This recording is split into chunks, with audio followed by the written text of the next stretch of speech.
Growing माने उगने वाले, प्लांट्स माने पौधे, जड़ों से उगने वाले पौधे कौन कौन होते हैं? New plants of their kind, अपने प्रकार के नए पौधे, can grown from the root, जड़ों से उग सकते हैं, ऑफ द पेरेंट प्लांट के, जड़ों से उग जाते हैं। फॉर एग्जाम्पल, उदाहरण के लिए रेडिश, कैरेट, बीट रूट और टर्निप, इनकी जड़ अगर लगा दो तो पौधा तैयार हो जाता है।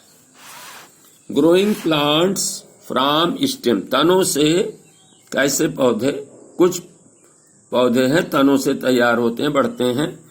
New plants of their kind can be grown from the stem of the parent plant, अपने पेरेंट प्लांट के तने से नए नए पौधे उगाते हैं।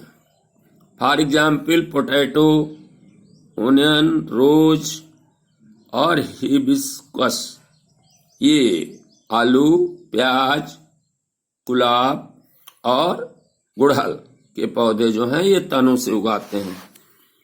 ग्रोइंग प्लांट्स फ्रॉम लीव्स, पत्तियों से उगने वाले पौधे होते हैं। देखो पत्तियां हैं, ये गिर जाए जमीन में उगाएंगे। ये काहे की पत्तियां हैं? ये ब्रायोफिलम की पत्तियां हैं। The leaf of the bryophyllum plant develops many suits, bryophyllum की पत्तियों में बहुत से सूट निकलते हैं, बहुत से अंकुरण निकलते हैं। These buds form root as their base, इन बर्ड्स से जो है जड़ें निकलती हैं और पौधे का बेस बना देती हैं, यानी पौधा उगाता है। When these plantlets drop on moisture, जब ये पत्तियां नम जमीन में गिर जाती हैं, they grow into new plant, तो उन पत्तियों से नया पौधा उगाता है। जायड एंड रेक्स बैगना नहीं rex begonia are other plants that can be grown from the leaves of the parent plant. Jade और रेक्स बेगोनिया कुछ ऐसे पौधे हैं जिनकी पत्तियां उगाती हैं और नए पौधे बन जाते हैं। The process by which seed get scattered far away from the mother plant, वो प्रक्रिया जिससे पौधे मदर प्लांट से स्कैटर्ड होकर दूर चले जाते हैं, इज कॉल्ड स्प्लोजियन, इसको हम स्प्लोजियन कहते हैं। The process by which seed produces a new plant, वो प्रक्रिया जिसके द्वारा एक बीज से नया पौधा जन्म लेता है, उसको जर्मिनेशन कहते हैं, is called germination. Another name for a baby plant is seedling, baby plant का दूसरा नाम सीडलिंग है। The leaves of baby plant that store food for the early stage, इससे कॉटिलेडन्स, पत्तियां, वो पत्तियां जो बेबी प्लांट के लिए भोजन स्टोर करती हैं, उनको हम पत्तियों को कोटिलेडन्स कहते हैं, बीज पत्र कहते हैं। एग्रीकल्चर, कृषि। The large number of plant grown in a particular region during a particular season to get food of fibre and to provide industrial raw material are called crops. बड़ी मात्रा में पौधे उगाए जाते हैं एक विशेष क्षेत्र में और विशेष सीजन में, जिससे हमें भोजन मिले या फाइबर मिले, या जो उद्योगों के लिए कच्चा पदार्थ उपलब्ध कराती हैं, इनको फसलें कहते हैं।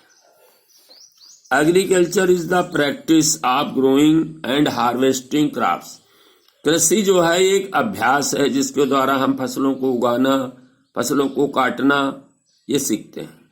Harvesting is the cutting and gathering of ripened crops, harvesting माने फसल को काटते हैं हम और इकट्ठा करते हैं पकी हुई फसल को। Agriculture provides food and different raw material, कृषि से हमें भोजन प्राप्त होता है और भिन्न भिन्न कच्चे पदार्थ प्राप्त होते हैं। An example of raw material that we get from agriculture is sugar cane. एक ऐसा उदाहरण जिससे हम कच्चा पदार्थ प्राप्त करते हैं कृषि से, वो है गन्ना, sugar cane. The sugar cane is processed in factories to make sugar. Sugar cane को फैक्ट्री में ले जाया जाता है और उससे प्रक्रिया करके क्या बनाते हैं, शुगर बनाते हैं, चीनी बनाते हैं। रबी क्रॉप, रबी की फसलें are grown from November to April. Rabi की फसल नवंबर में बोई जाती है और अप्रैल में काटी जाती है। नवंबर से अप्रैल तक इसका सीजन है। They are Son in winter, उन्हें जाड़ों में हम बोते हैं। हार्वेस्टेड इन स्प्रिंग, और स्प्रिंग के सीजन में उनकी कटाई करते हैं। वीट, गेहूं, बार्ले, जौ and legumes are some rabi crop, और फलदार पौधे जो हैं ये कुछ रबी क्रॉप के उदाहरण हैं, फलीदार पौधे। Kharif crops are grown from June to October. Kharif की फसलें जो हैं जून से अक्टूबर तक उगाई जाती हैं। राइस, चावल, मेज, मक्का and jowar some kharif crops. ये खरीफ क्रॉप के कुछ उदाहरण हैं, राइस, मेज और ज्वार। इन हिली एरियाज, पहाड़ी क्षेत्रों में farmers grow crops by cutting step. किसान लोग स्टेप यानी सीढ़ी काट करके खेत बनाते हैं। माउंटेन साइड में this is known as step farming और टेरेस फार्मिंग। इसको सीढ़ीदार खेत कहते हैं या सीढ़ीदार खेती कहते हैं। In the hilly areas of Darjeeling and Assam farmers grow T plants by step farming. पहाड़ी क्षेत्रों में जैसे दार्जिलिंग पहाड़ों पर है, आसाम है, किसान लोग यहाँ स्टेप फार्मिंग से चाय के प्लांट लगाते हैं। For a healthy crop a farmer needs, बढ़िया फसल लेने के लिए किसान को निम्न चीजों की जरूरत होती है। Healthy and ripens seed for sowing, बोने के लिए स्वस्थ और पके हुए बीज हों। Fertile soil along with right amount of manure, उपजाऊ मिट्टी हो और उसमें सही मात्रा में खाद का प्रयोग हो।